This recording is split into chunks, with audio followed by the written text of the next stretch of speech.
In the last 12 months, I built a business to over $500,000 in turnover using this simple short form reel strategy that I'm going to teach you in the next 7 minutes. This is my pyramid. This is how we're going to explain it. So I'm going to break the strategy down into 3 different levels: what you do at the start, what you do to nurture in the middle, and then at the top level, we'll get to that at the end. That's when you become more established and have hit 6 figures already. At each level that we go through, there'll be something relevant to you, whether you're just starting out or you're at a more advanced stage. I myself still forget some of the basics even now. So let's start at the bottom with the beginner stage. I've built up an audience of nearly 1 million followers in the past 5 years and have started a business off the back of it, which is projected to do $1 million in turnover in the next 12 months. And what this strategy focuses on specifically is building your personal brand.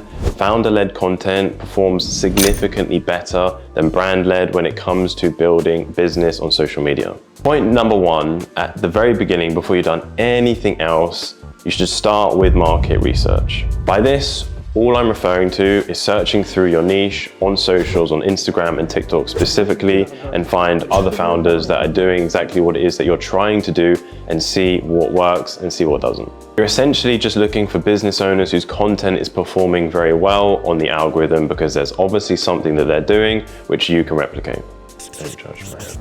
And when you're looking at competitors, you're not just looking for top line views. You want to see how the video is put together, what's the format, what's the editing style. They're all things that you need to take into consideration. Now, once you've done your initial market research, the next thing I'd recommend you doing is throwing as much content at the algorithm as you possibly can. And it doesn't need to be overthought. It's a case of finding out what works and what doesn't, and seeing what you can replicate and double down on once you get a winner video. And just remember, at this stage, do not be too hard on yourself. You're very likely going to be editing and filming for the first time. It isn't going to be great, but the reps is what gets you better. Before moving on to the next stage, the most important part of the beginner level is getting your hooks right. Short form content lives and dies by the first 3 to 5 seconds. If you don't nail that or learn how to over time, it's never going to work. A good video hook is going to have one of 3 things attached to it. The first is some intrigue that gets people to want to watch the rest of the video. The second is some shock value. And then the third thing is a pain point that hits exactly what your ideal customer is struggling with or going through at the moment. You literally have less than 3 seconds to capture someone's attention. So pick one of the 3 and stick with it. So if you can find good content that other people are making, replicate it and make lots of it, and figure out how to make good hooks, you will definitely have videos that go viral. So at this stage, you should have a bank of content, some winners, some losers, but you'll have a good idea of what's working. But most importantly, you'll have some consistent traffic that we now have to start monetizing. But remember, the moment you stop doing these things, none of the rest of it works. You have to get the basics right. So moving on to the intermediate level, I've got 2 things that I want to go through here, which is putting together an offer and lead nurturing. These are the first steps you need to take to monetize your audience. So when we're putting together an offer, a lot of people will go wrong by thinking they need to reinvent the wheel, but you don't. All you need to do is find something that you can do slightly better or slightly different to all of your competitors and run with it. An easy example of this is in my business. We offer more complex tax advisory services than your typical accountancy practices. And it strikes a great balance of enabling us to stand out in the market without having to reinvent something and create a whole new service offering that's going to take lots of time and isn't very scalable. So now we've got an offer and we've got reach, we need to connect the 2 through lead nurturing. So when someone comes across your content for the first time, they might show an interest, they might follow you, they might like, but you need to take them from being interested to actually wanting to purchase your service. And that is where you nurture them from top of funnel to the bottom of your funnel, and you warm them up over time. And this is exactly how we do that. The first thing you can do is offer a lead magnet. This would be a free ebook, something of value that you can get people to download in exchange for their email.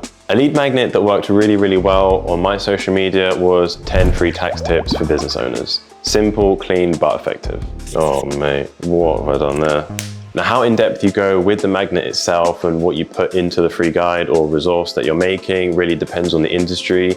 You can test out going really, really detailed or going very simple. Just like the content stage that we just discussed, market research, volume, and you'll figure out what works. Now, the whole purpose of the lead magnet is to get prospects' emails. Once you've got their emails, you then nurture them through email sequences and you offer them free value consistently once a week. You keep showing up, keep building up touch points with them, and that is what warms them up to eventually want to buy from you. I would ignore the top level until you've nailed the first two pillars. You've got content, you've got reach, and you've nurtured people so that you know that they're actually buying from you. And then once you've hit 6 figures plus, we can then really start to dial things in and get targeted. So the first point at our top level sounds a bit counterintuitive, but stick with me. What you will eventually start to do is narrow down the amount of people that you work with rather than going for everyone and anyone in the market, especially if you're service-based. Of course, if you're an e-commerce business, then this probably won't apply, but in service-based businesses, it very much does. And since I've only built a service-based business, I can only speak to that. You will build a much better, more efficient and profitable business if you work with lower volume clients who pay more money compared to working with a higher volume of clients that pay you less. In the world of service-based businesses, working with more people requires more staff members, more back-end systems and processes, and ultimately more chaos for you as a business owner. That's why your best long-term play is always going to be raising your prices and offering higher ticket services to a select few clients, as opposed to working with everyone and anyone. And remember, going back to the previous two pillars that we've discussed, if you have a personal brand behind you with good lead flow, getting demand for your services is not going to be the problem. It's going to be picking the right prospects and people to work with through all of the noise. And remember, building your following, your credibility, and your authority in your industry over time is going to enable you to charge higher prices, so take advantage of it. And all of that will go back to nailing the basics, which is why they're so important.